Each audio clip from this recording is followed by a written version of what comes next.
upon a star. Makes no difference who you are. Just kidding. Welcome back. Heels and Quads Media here on YouTube. I'm Tommy, and this is number 21 of my countdown of the Kiss studio album rankings, including, which this includes, the 1978 solo albums. Here we are, number 21, and if you're liking this series and want to see me do other bands, I've thought about that over the last couple of days. What other bands could I do? Bon Jovi, Motley Crue, Aerosmith, stuff like that. If you like what I'm doing here, subscribe, patreon.com/Heels and Quads, $5 a month. Hang out with me once a week, me and Levi, at the end of every month. Here's number 21. At number 21, Gene Simmons, released September 18th, 1978. While it might be the highest charted Kiss solo album from 1978, it certainly is not the best. But it's not the worst. It's kind of a buffet of styles, from a Kiss sound to a groovy funk, Beatles pop, and just downright sappy with his cover of When You Wish Upon a Star. I'll start there. I get why he did it. Why did he do it? It's not terrible by any means. I really like Gene's vocal on the song, but for Kiss fans, the Demon singing Disney, at the time, it was strange. But after what we've seen over the years in retrospect, it makes all the sense in the world.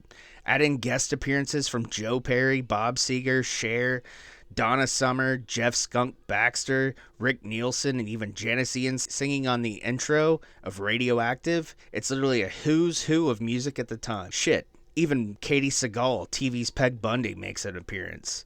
Least favorite track? You guessed it. When You Wish Upon a Star. When you wish upon a star. While not a terrible cover and vocally Gene does a great job, it's just not necessary. It takes a special mood for me to not skip it. Favorite track? See You Tonight. I'll see you tonight outside. I understand why Radioactive was the single, but if we got two singles from Peter Criss, why not Gene? I mean, the record charted the highest. This could have easily been the single, or at least the second single. And while I enjoy the studio version, the MTV Unplugged is where it really stands out. Obviously, Paul was in tip-top shape vocally in 1995, but Gene is no slouch either. Add in Eric Singer and the three-part harmony is perfect. Honorable mention, Radioactive. She's radioactive.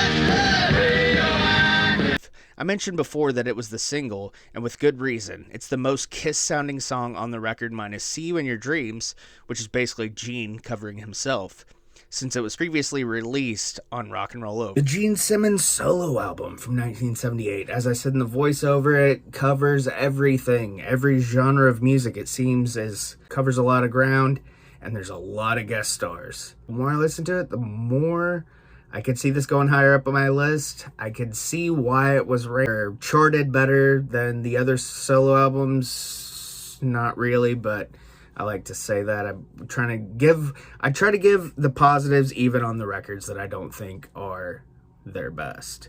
I'm trying to keep it even. If you like this series, again, patreon.com/Heels and Quads. Sign up and follow us on social media, Twitter, Facebook, Instagram, @Heels and Quads. See you tomorrow.